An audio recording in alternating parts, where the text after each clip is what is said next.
All right, good morning, guys. Today we're going to be talking about how to explain what's really going on in an acid or a base. So,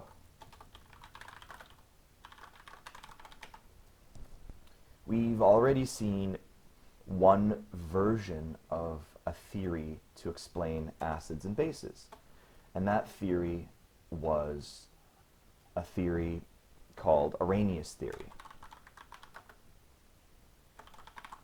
named after a guy named Svante Arrhenius. We talked about him a little bit already.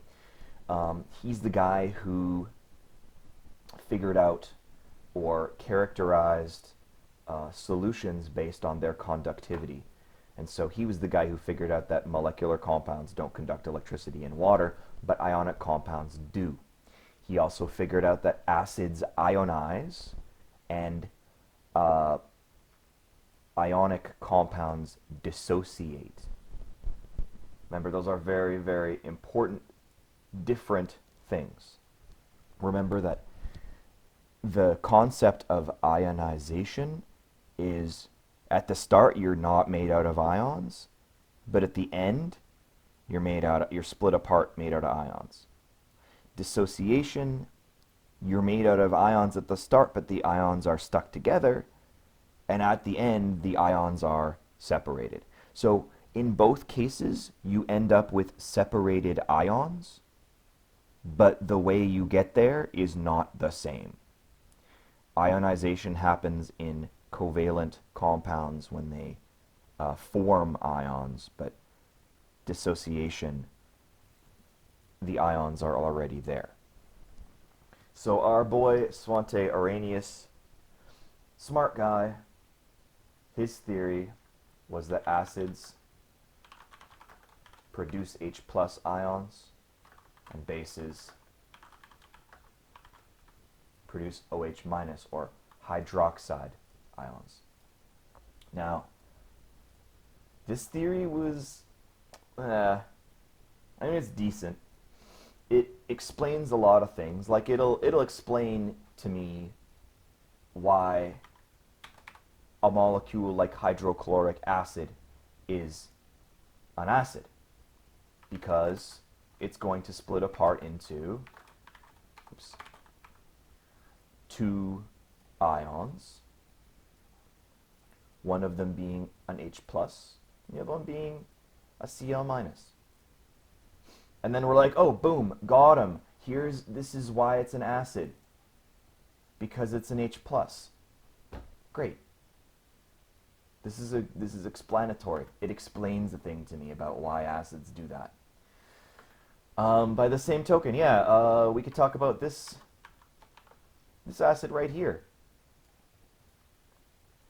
Oops, I don't want it superscript. Whoops. I've seen students write the 4 up top. It's not great. So this acid being family favorite, sulfuric acid, and when it ionizes, when it breaks apart, it's going to turn into two things. It's going to drop an H, and the rest of the molecule is going to be left behind as HSO4 minus. Notice when I do this little kind of ionization reaction, the charges do balance out. This guy has no charge, and here we have a plus and a minus, so they balance. We also notice that the atoms on the reactant side and the atoms on the product side all match up. If we get these together, we have H2SO4, and here obviously we have H2SO4. So there we go again. Arrhenius, crushing it. He's vindicated. He's getting it right.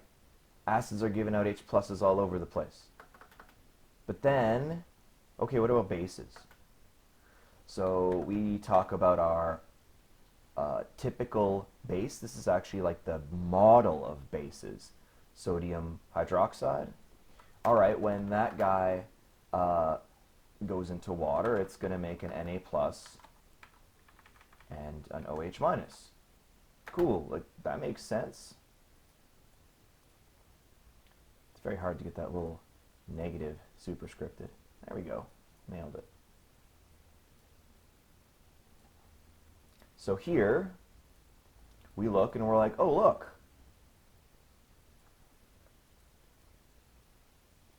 We got an OH minus. How smart is our buddy, Svante Arrhenius? He's very smart. Here's the problem, though. While Arrhenius's theory works decently for most things, it doesn't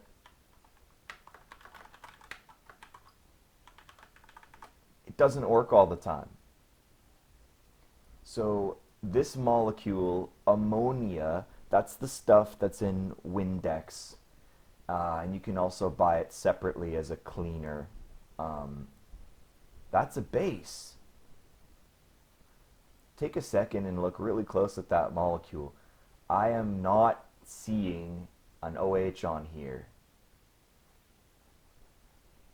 So Arrhenius theory doesn't explain everything about acids and bases. Is that a problem for us? Of course not. Scientists are smart, and in general they work together, although I will admit there's actually like some legit drama between scientists. There were some pretty good feuds back in the day in particular. But when scientists realized that there were some things that Arrhenius theory couldn't really explain, like the empirical properties of ammonia. Remember empirical? Meaning results of experiments. So I put some ammonia in some water and I check the pH and I'm like, hey, the pH is 11, that's a base. But Arrhenius is telling me that bases produce an OH. I don't see an OH here. So we had to change the theory.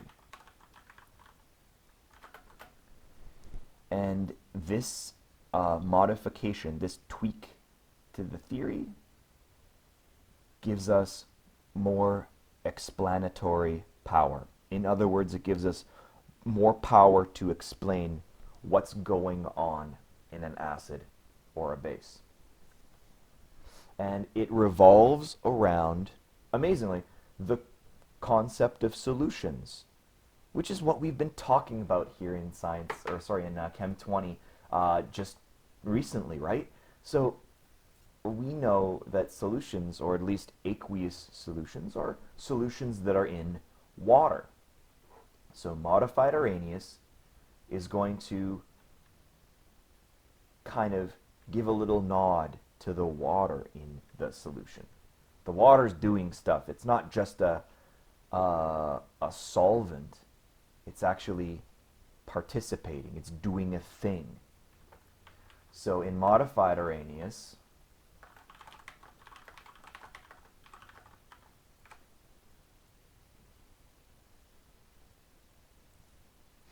acids are going to react with water to form H3O pluses, and bases are going to react with water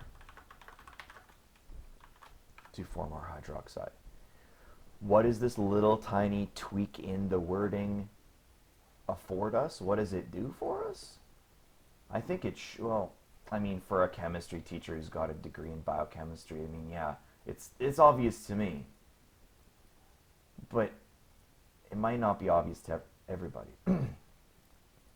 Oops, I don't want the comma in there. So what could it be? Instead of saying produces OH, we have react with water to form OH. So this frees us from having to have an OH in the formula of the base. So when we say react with water to form OH, that means we don't need an OH in the formula.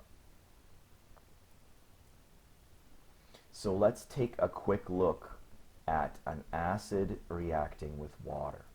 And this is the key skill that you need for this part of this section of the unit. So I'm going to start out with my good buddy HCl, and actually I'm going to draw it a different way.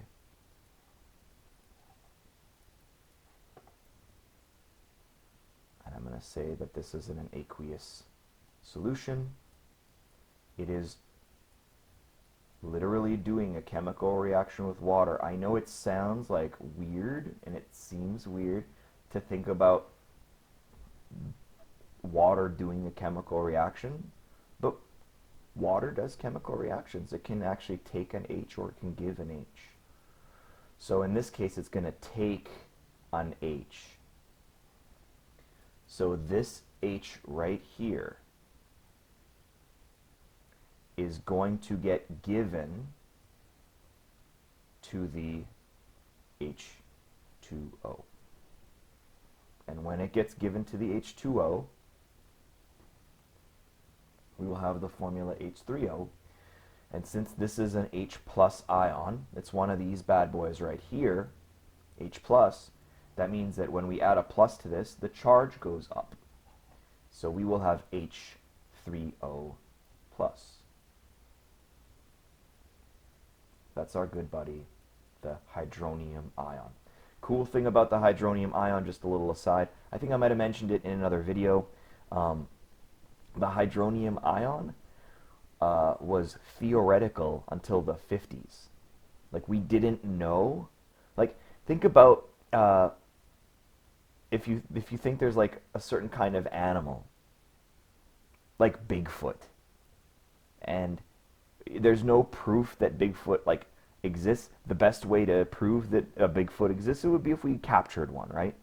So in chemistry, it's the same idea. We can theorize, we can like basically say, okay, all of the things we know about this science tells us that there should be a molecule that does this or that, or looks like this, or has this formula, or whatever. And you don't really get the home run, you don't get the W, you don't get the win until you actually capture that molecule. And so, for at least 100 years, we were like, we think there's this thing called a hydronium ion. Have we ever seen it in the wild? Have we ever isolated it? No. Until 1957, I believe. It's either 54 or 57. A chemist in Quebec nailed it down and finally like trapped the hydronium ion. And when you've trapped this ion, or you trapped a molecule, you can finally do science to it and figure out how it works and what its structure is. Amazingly enough, this guy is trigonal pyramidal in shape. So he found out things about that molecule, or that ion rather. So that's cool. Like I think that's kind of a big deal. And of course, what's left here, if this HCl lost a plus charge, that means its charge went down. And so we have Cl minus aqueous.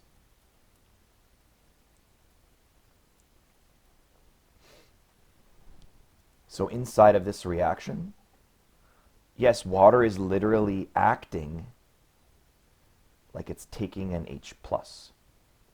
And that gives us our H3O. And what's left? Cl minus.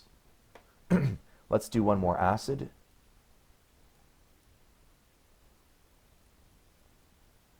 Let's do sulfuric acid.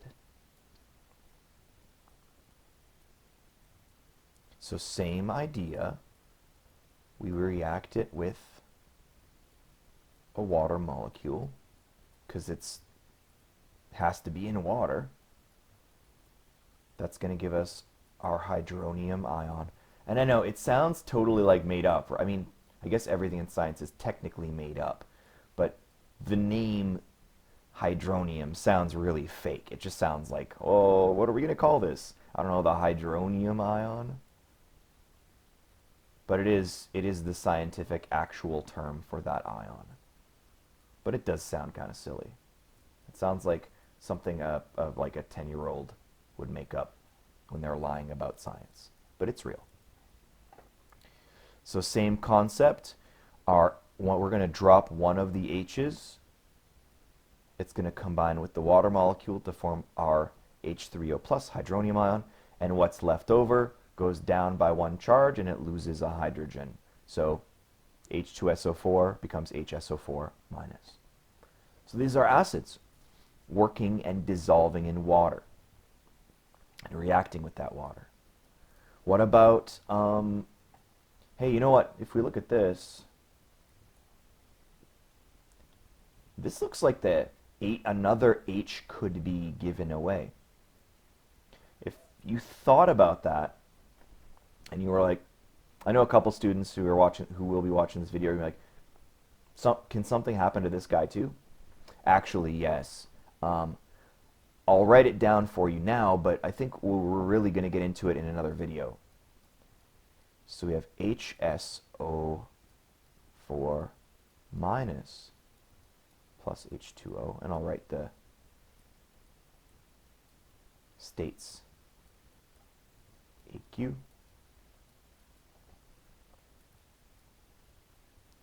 And can that one do the same thing? Yes, yes it can. And now you're left with an SO4, 2 minus. That's a sulfate ion. That's in your data book. That's an SO4 2 minus ion. So yes, some acids can actually give up and react more than one H with water. So what about bases? Okay, well, the simplest base is something like NaOH. That's my favorite base, sodium hydroxide. Here it is reacting with water. It's just going to form Na+. It's going to form OH-. And in this case, that's coming right from the molecule. And then our water is actually going to be untouched. So I have to write some AQs down here.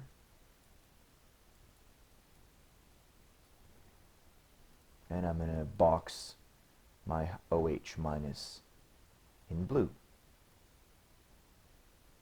So there we go. That one is describable and explainable using normal Arrhenius theory. But here is one that's not, and this is one that absolutely you need to know about and be able to draw. Or write, rather. So we take ammonia and we react it with some water. And we're trying to get an OH. If I write underneath here a different way of showing a water molecule, HOH, I think you might be able to figure it out. We're going to, this NH3 is going to steal an H from the water. So if NH3 steals an H plus from water, that means that this NH3 is going to get one more H. And since that H has a plus charge, the charge is going to go up to +1. So NH4 plus is formed. And what's left out of the water molecule?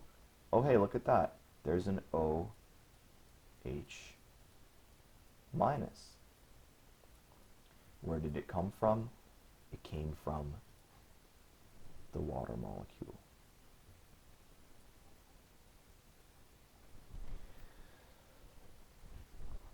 So, interesting little tweak to Arrhenius theory, makes it work better by showing that it can react with water. I'll give you another example. What if you have something like sodium carbonate? This molecule is a base. It's another one of these guys where there's no, I don't see an OH on here, so what's going on? First thing I'm going to do is dissociate. So I'm going to have two Na pluses that are aqueous. So why are there two Na pluses? Because there's a 2 here. And then we have this ion, the CO3 carbonate ion. And that guy is aqueous.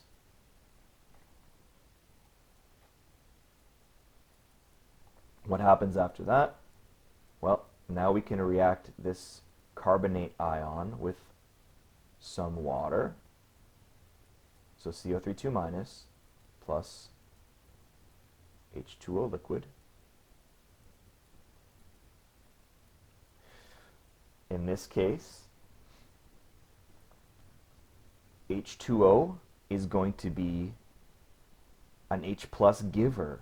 Remember how the H plus was given away from water in this previous example?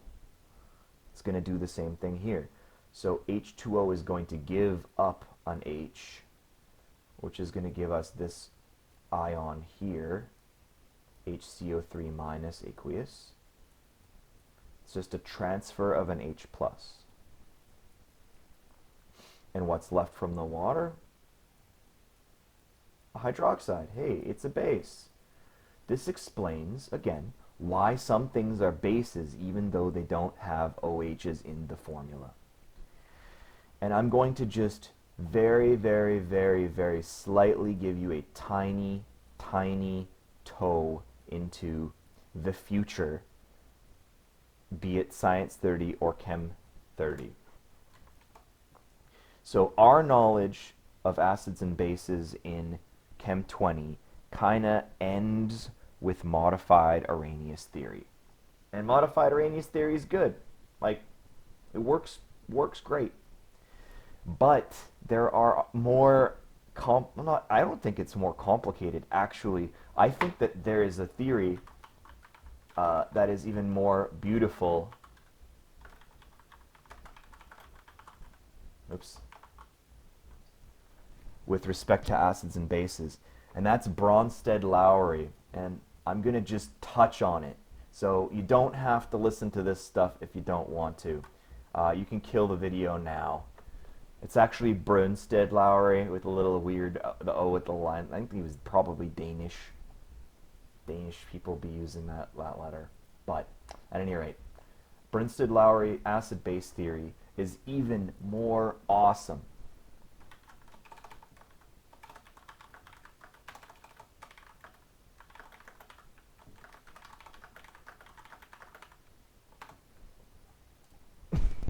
It's so elegant. It's so good. Like, acids can give an H+, bases can take an H+. In other words, all you gotta do is figure out which molecule can give or take an H. And so we split the world, the chemical world, into H givers and H takers. And it wouldn't surprise you that some molecules are really good H givers in certain circumstances, and some are really good H takers in some circumstances. That's why we saw water in this case take an H. It absorbed that H. So in this theory, HCl is my acid, and I know this is going to sound awkward, but since water took an H, it is acting as a base in this example. And in the same logic, oops, should be NH3 at the start. by the same logic, here we have ammonia reacting with water. In this case, water gave an H. So actually, in this case, water is behaving as the acid, and the NH3, the ammonia, is behaving as the base. So really, really, really cool. This theory is even more, it's more simplistic, but it explains even more. And there are other theories of acids and bases I'm not going to touch on at all. So, all you need to know is on that previous page here, we started with Arrhenius theory, acids release H's, bases release OH's, and then we said, okay, instead of that, we modified the theory to say acids react with water to form hydronium, bases react with water to form hydroxide. It releases us from the obligation of having to have an OH in the formula. So this guy doesn't have an OH, but it's still a base. Carbonate ion doesn't have an OH in it, but boom, still a base. So I'm going to be back in a different video to explain a little bit more about acid-base reactions. So see you soon.